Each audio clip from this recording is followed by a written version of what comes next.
Hello everyone, this is Andrew Gilmore, aka Bazag, and this right here is actually my author interview. The plan is for me to interview myself. I've got these questions here that I've written out, some from you guys, have been submitted by you guys, and others I've written myself. And I guess that's pretty much it, so let's get started. Huh? What you doing? Interviewing yourself? Yeah, like, what else am I going to do? What about me? I can do it for you. Like, you want to? Are you sure you want? Really, you want it? I do it better than you. Alright, well, I suppose you can. So anyway, so you probably just heard, but a friend of mine has volunteered to ask these questions that I've got. So, I suppose I should introduce you guys first. This is Vice Admiral Talar Bazran. Vice Admiral? Really? Yes, Vice Admiral. I know you're Fleet Admiral in game, but come on. Vice Admiral, swanning around the universe in his own ship. Really? I mean, you know how much paperwork's involved? Well, duh. Okay, obviously you know how much paperwork is involved because, you're the, guy who does it, but anyway, can we just move on? Yes, okay, here. I've got the questions here. Have them. So, alright. So now that you've got the questions, can we, start this interview? Alright. Cool. What's the first question? How did you become interested in writing in the first place? Well, how I came to be interested? Well, I guess it starts, with many things, when I was quite young. My family has always been big readers. We used to go camping, and one of the big things we did when, downtime was, read books. Ironically, I'm one of the people who, read the least in my family, but, it started with that. I must have been year 2, I was like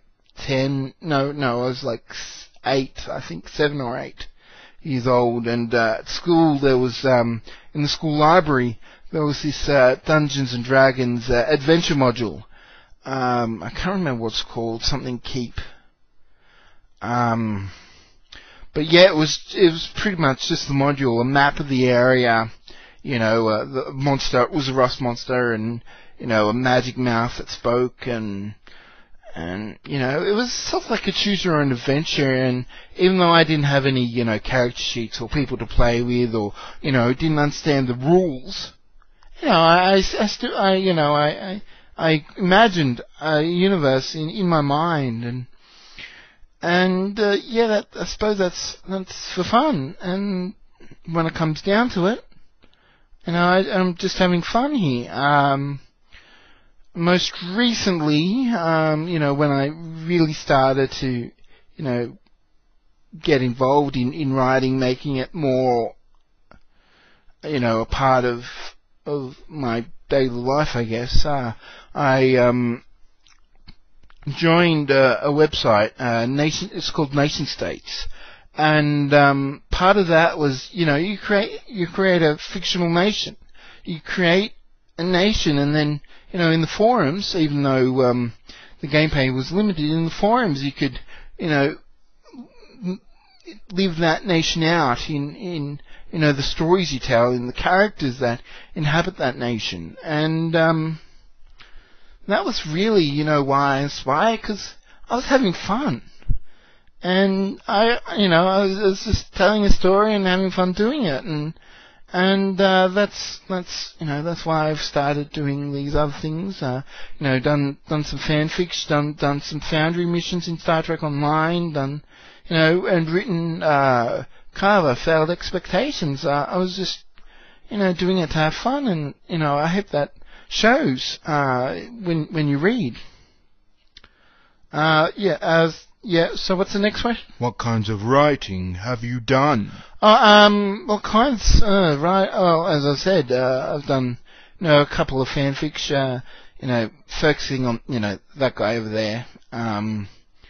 a couple of those. I've done some Foundry missions. Once again, a couple of those focusing on that guy over there in Star Trek Online. Created my own missions there. Writing dialogue. I've done a whole lot of role playing. As a nationstates.net.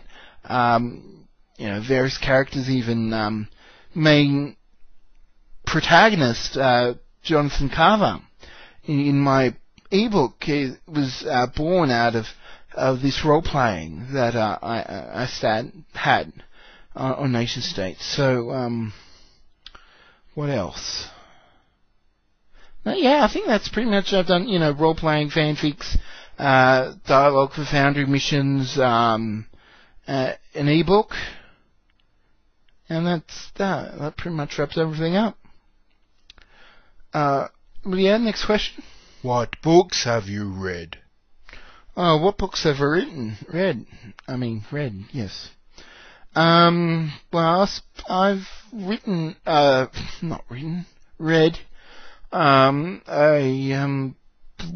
fairly wide variety.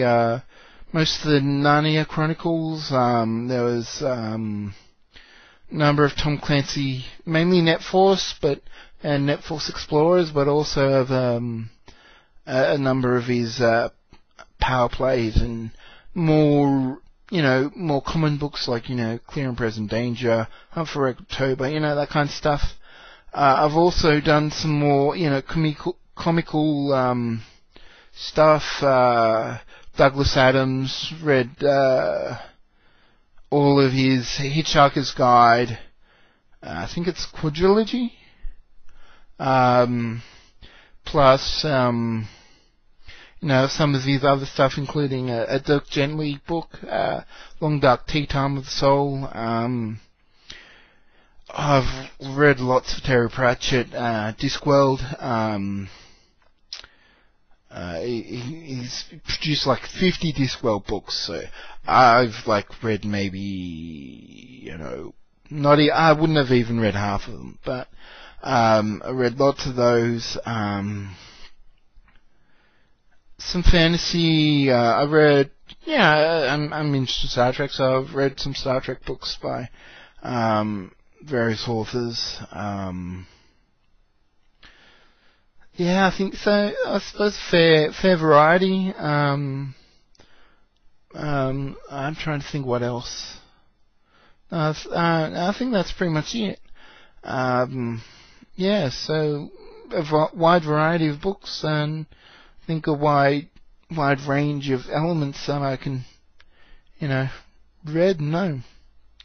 Alright, so next question? Which author has been an inspiration for you and your writing? Ooh, what author has been an inspiration? Okay, I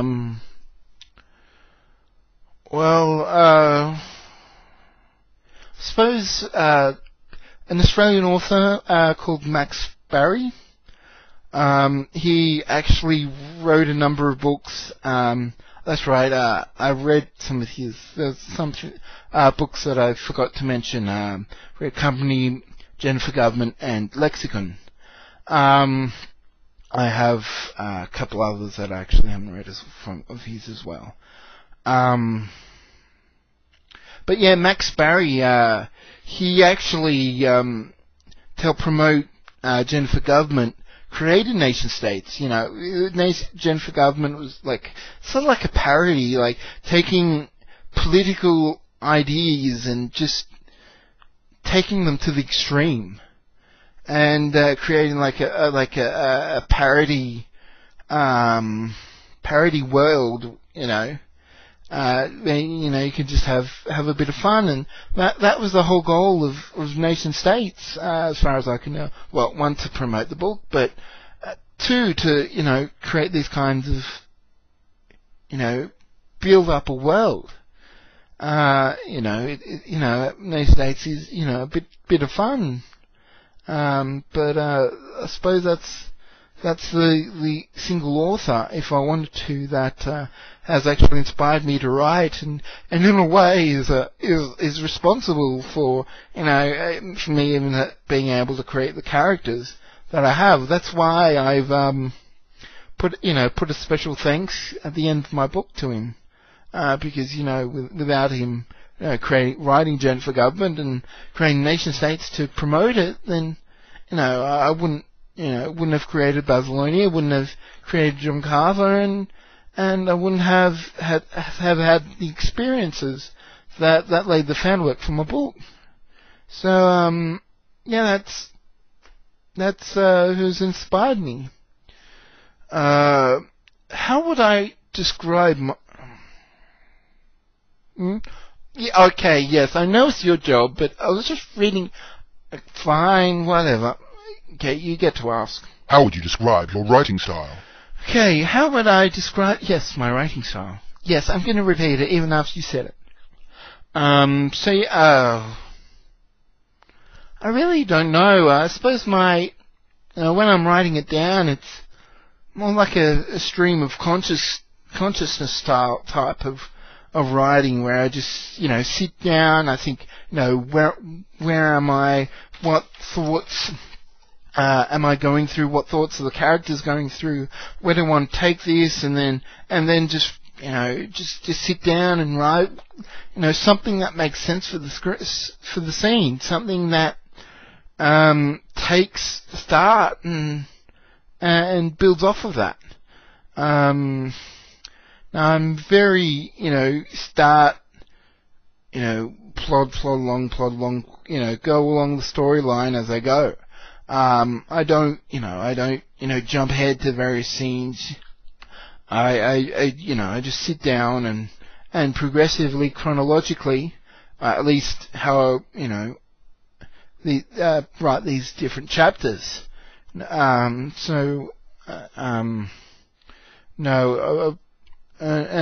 reveal more and more of the character, or more of the danger, or an enemy, or something. Just reveal something more as I go along about the situation that the character finds themselves in. Okay, yeah, I'll let you go first. What is your writing process? What is more important to you when you write? Alright, so, my writing process, well, I pretty much, did that to begin with. I just, sit down in Word and write. But, the way my mind works and, sometimes my brain goes quicker than, I can actually write, and, I've got to do a lot of editing. I've got to make sure that I haven't skipped words, and the words I've spelled actually spelt right.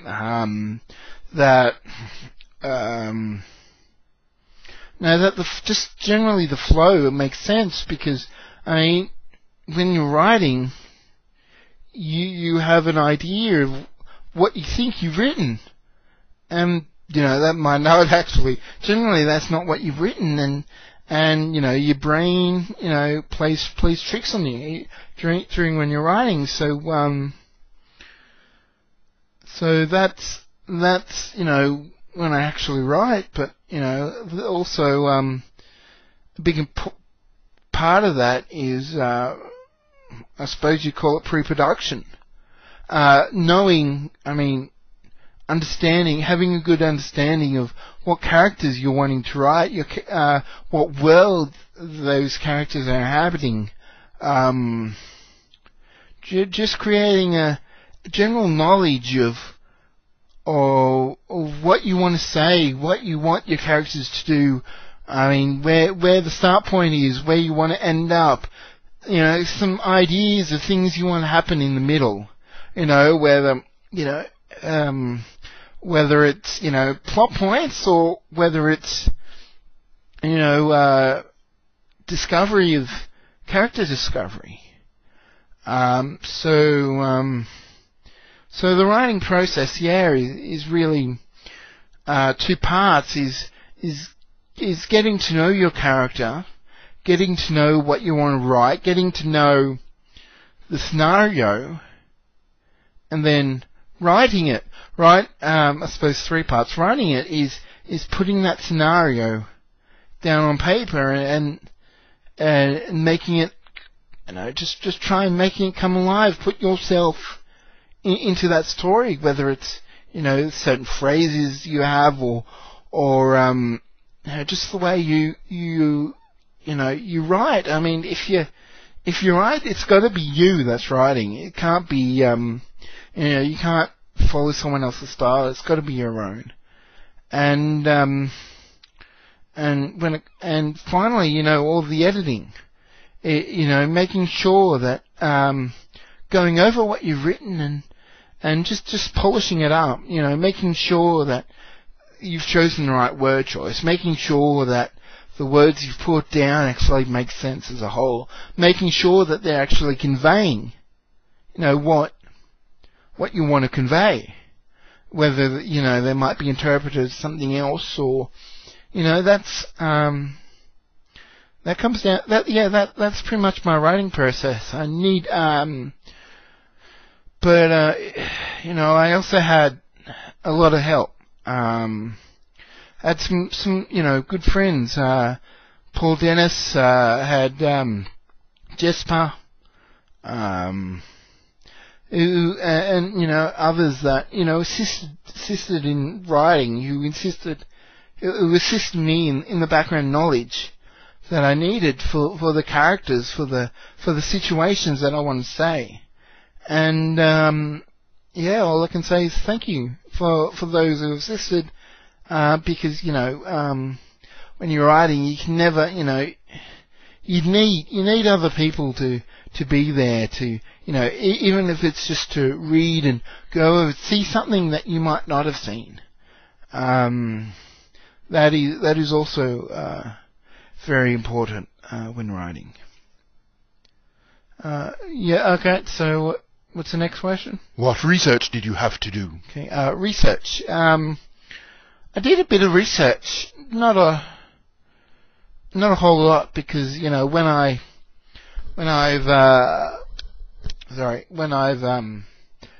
already really pretty much developed the characters, what I wanted to say, from my role playing, from the world I created. There was, a few things, specific things that I wanted, that I needed to, research. One was, particularly focused on the Mayan, mythology and stuff. I looked up, the Mayan calendar and things like that, and, that's actually where I got, the name Akbal Imix from, the demon king that I mentioned in the description. His name is actually a combination of two, Mayan days. I won't say what his name means, but, you guys can, actually look that up if you want to. There was a few other things, mainly, military. Just understanding, the differences of ranks, who reported to who, where did a corporal fit? Because, I named my character Corporal. Where would he fit in the zone, and would he be a team leader? And I want to make sure that that everything fit well in the military sense. The terms and just structure, really. That's what I needed to research. And actually, there's one other thing. I will give you this bit of a tease. There's one other thing that I need to research, and firing a gun underwater. Not firing it from outside into the water, but, from under the water itself. So, I did a bit of research on that as well. So, I hope that, sort of whets your appetite, about what I've written. Alright, I'm up to the next question. How did you go about getting the formatting right for a novel? And about front cover design? Yeah, how did I go formatting it? And front cover design? Well, there's, with formatting, I actually, used, what's called styles, in Word. I, actually acquired a book, from Kindle. It's, can't remember the name, but I'll edit and put up the name of the book afterwards. And the book it was by a guy called Mark Croker at Smashwords, who one of the places that I initially published the book, and that that helped me just the process to understand how to format. It's easy, to bold and italics text and make them bigger and smaller, but in ebooks generally that doesn't convert well when you're changing your book to making a book from the original document. So, pretty much all it came down to is making sure everything was done through styles, so that everything was, consistent and same throughout, so that the processing, the program that processes the Word document so that it generates an ebook out of it, can look at the style information and know and apply that style to the chunks of text, rather than just trying to read as it goes. The font and style changes. As far as the front cover design, this was an area that I had some help in. I had, the basic outline, a gradient, red to yellow, with the juxtaposition of the gun and the spear, crossing over in the middle. So, a friend of mine, made the gradient interesting with, with the map showing through, in the background, and so, action adventure with well travel. So, that fits. And, also another friend, who's a graphic designer, suggested that, I had, true black. Suggested that I dial the black down a bit, make it slightly more grey. And that's what I've done, and I'd like to, it's just a matter of having an idea, or, and, finding people to help you make that idea a reality. I absolutely generally, suck at doing, photo editing, anything beyond, the simple stuff. And, gradients, placing objects over each other. That's fairly simple, placing text in. But, just having someone go over it and make suggestions, I found really helpful. Right, so next question. How do you develop your characters? Are there any real-life events that have inspired some of your characters, and how have they evolved over time? How do you character? It seems, a mega character question. There's like 3 mini questions in here. First I'll say, have there been real-life events? No, not really. I suppose real-life events have assisted me in giving them traits, but not as inspiring, whole characters. No, not really. How do I develop? Well, I suppose that comes in, that assists with the next one. Have they evolved? Characters. I develop characters over time. They evolve. And, how I do that is, start off with some core aspect. I'm going to use John Carver as an example. I first created him for a role play, a mystical fantasy magic type role play, where he gets, transported to, this magical temple, that has nothing. This magical temple is, nothing with the temple in my book, but it was. Originally, he was just, a military guy, a guy that, had fighting skills, and that's that, and that's, all that he, that was pretty much it. But as I wrote him, he started to get, more fleshed out. He, scene in at the end is actually is an alternate way to describe something that happened in that first roleplay that I want that became a big feature of Carver. And then I used him in another roleplay later on in it's in an investigative paranormal team. That's what I'm going to call it. And it was pretty close to what it was called in Nation States, but I took the base that I created in that other roleplay and expanded on. This was the first. I gave him the backstory that I gave him in the book. How how his past has affected him, and how he mentally approaches things now.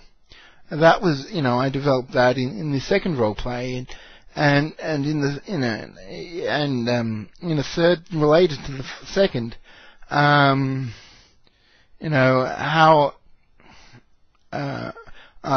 he started to move on and develop further in the future, and I think that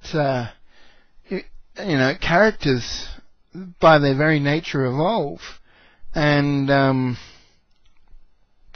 change over time, and if you don't take that into account when you're thinking about them, then when you're designing them to begin with, when you're creating the premise and seeing how for the character, then it's really hard to see them as a true character, because life is change, and characters have to change along with us.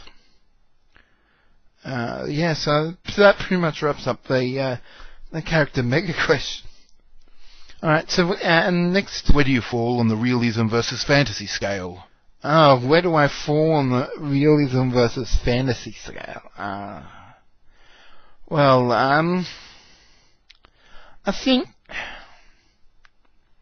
it's important to be real in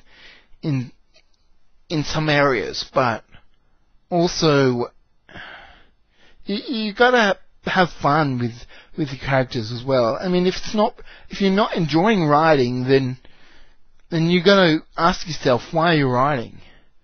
And I think for me, part of that comes from the fantasy side of that thing where I've got fantasy elements in my book, but on the flip side, that the characters have to be real. The situations they find themselves, they have to react to the situations they find themselves in real. No matter how wacky or crazy or realistic those situations are. And, I think that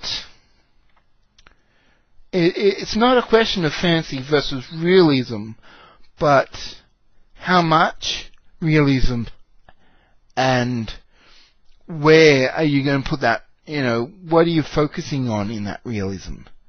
I was actually told one of the nations, in addition to Babylonia, that I created in Nation States, was a nation called Nong Nang Ning. it was based upon British poet Spike Milligan, who created the children's film On the Ning Nang Nong. And, you know, I'm just gonna, you know, read the poem here now, because, you know, it was one that I learned, you know, from a young age, you know, from play school and you know, and things like that. So, on the Ning Nang Nong, or the cows go bong and the monkeys all say, damn it, I've forgotten it. But I'll put a link to the lyrics, and pretty much the Ning Nang Nong, on the Ning Nang Nong is all these animals and rather inanimate objects making all these weird and strange noises, being completely unusual. Monkeys saying boo, mice clanging, and you can't catch them when they do. You know, so that was actually a quote. So, yeah, so, and anyway, so, based on that, I wrote, did a role play based on In That Nation, and you know, it was really, you know, a crazy, unusual, you know, basically, you know, like what I think would be a kid's, be in a kid's imagination. You know, like, you know, a world where the rule of kids rules. And, you know, I was actually given a comment, that, you know, as far out and weird that it was, that it still felt real. And that was like a real, you know, tremendous, you know, what's the word I'm trying to look for? You know, it was something that really made me go, wow. Made me, you know, take a look at the writing and in a more serious sense. That I was able to write something so crazy, and yet still feel that was something, you know, I thought was pretty cool. And, you know, that's, you know, no matter what I write, I want things to feel real, even though things are obviously not real. And, you know, that's I suppose the goal of any writer, to create a living, breathing, real world that otherwise isn't real. Well, anyway, in fiction authors, anyway. So that's pretty much it. I've got a couple of we've got a couple of questions. Yeah, so we've got two more. So what's the next one? Second last one. Now that you have written your ebook, is there anything you have regretted writing? Okay, do I regret anything? I suppose, not really. I dropped the F-bomb in one of the parts, but and that made me. I'm not one who swears. I just don't, and made me feel uncomfortable. I was swearing, but no. If you read the context, you know, that's pretty much, you know, the character's would. It was you know, a situation that, you know, pretty much required an expletive, and even though I was, you know, somewhat uncomfortable writing it. I don't regret it. And, no, I don't think there's anything else I regret in, writing either. So that's that question. And, what's the last one? What is your aim when writing? What is my aim? Well, I think I've answered that earlier, but one, I actually have a couple aims. One, to enjoy writing. I want to, you know, I write to enjoy it, and and that's one of my aims. I want to tell a story that that I enjoy telling, and two, write a story that others might enjoy as well. And I think if they're sort of intertwined. If I enjoy writing it, then surely someone else will enjoy reading it. Then surely that others will as well. And so yeah, that's pretty much my aim. So that is that basically sums up my my author interview. Thank you for listening. Thank you for watching. And I hope this has been informative. Thank you. You want to say goodbye? All right. Bye.